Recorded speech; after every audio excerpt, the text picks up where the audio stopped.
بسم اللہ الرحمن الرحیم۔ میرے محترم سامعین و ناظرین، آج جو میری گفتگو کا عنوان ہے وہ ایک انتہائی حساس مسئلہ کی طرف ہے۔ وہ یہ ہے کہ اگر آپ کے پاس ایک بندہ آتا ہے جو کہتا ہے کہ مجھے کلمہ پڑھائیے، آپ اسے کہتے ہیں کہ آپ ذرا انتظار کیجئے، امام صاحب آ جائیں یا فلاں عالم کے پاس چلیں گے، تو کیا ہم ایسا کر سکتے ہیں کسی غیر مسلم کو اسلام قبول کروانے کے لیے؟ تو میرے محترم سامعین و ناظرین، یہ مسئلہ آپ ذہن میں رکھیں کہ اگر آپ کے پاس کوئی بندہ آتا ہے اور کہتا ہے کہ مجھے آپ کلمہ پڑھائیے، میں غیر مسلم ہوں، مسلمان ہونا چاہتا ہوں، تو علماء نے لکھا ہے کہ اسے فوراً کلمہ پڑھائیے۔ اگر آپ اسے ویٹ کا کہیں گے، انتظار کا کہیں گے،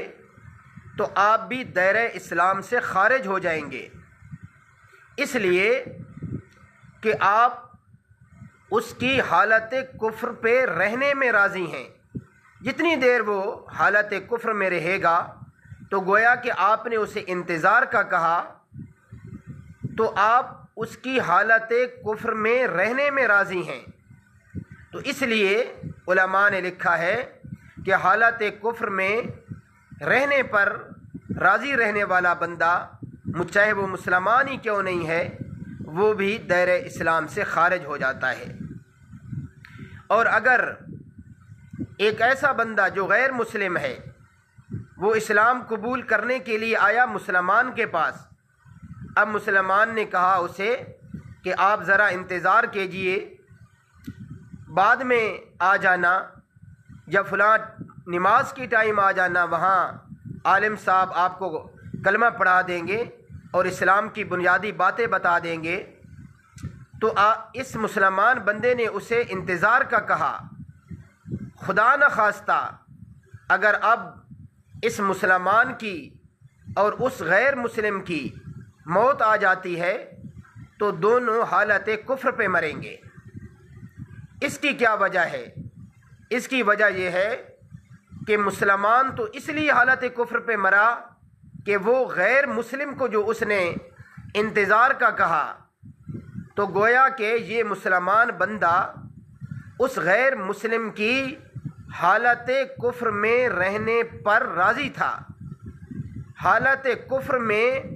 رہنے پر راضی ہونے کی وجہ سے گویا کہ یہ مسلمان دائرہ اسلام سے خارج ہو چکا تھا اور یہ کافر ہو گیا، اور جب یہ مر گیا تو حالت کفر پہ مرے گا، اور جو غیر مسلم تھا وہ تو پہلے ہی کافر تھا۔ تو اس لیے میرے محترم سامعین و ناظرین، یہ اتنا انتہائی سنگین مسئلہ ہے، لیکن افسوس سے کہنا پڑتا ہے جہاں ہم اس کی مذمت بھی کرتے ہیں، وہاں یقین جانیں کہ افسوس بھی ہے، دکھ بھی ہے کہ آج مملکت خدا داد اسلامی ریاست پاکستان میں بھی بعض حکومتوں کی جانب سے ایسے بل تیار کر لیے گئے ہیں کہ جو اس بات پر مبنی ہے کہ 18 سال سے کم بچہ یا بچی وہ اپنی مرضی سے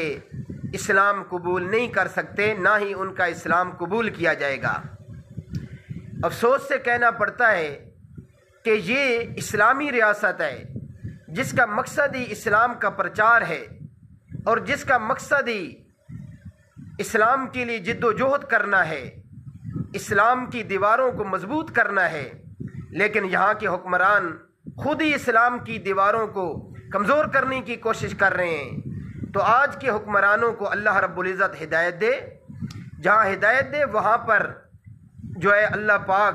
انہیں سچا مسلمان بھی بنائے اور اسلام کی اشاعت کے لیے کام کرنے کی بھی توفیق دے۔ اللہ عمل کرنے کی توفیق عطا فرمائے۔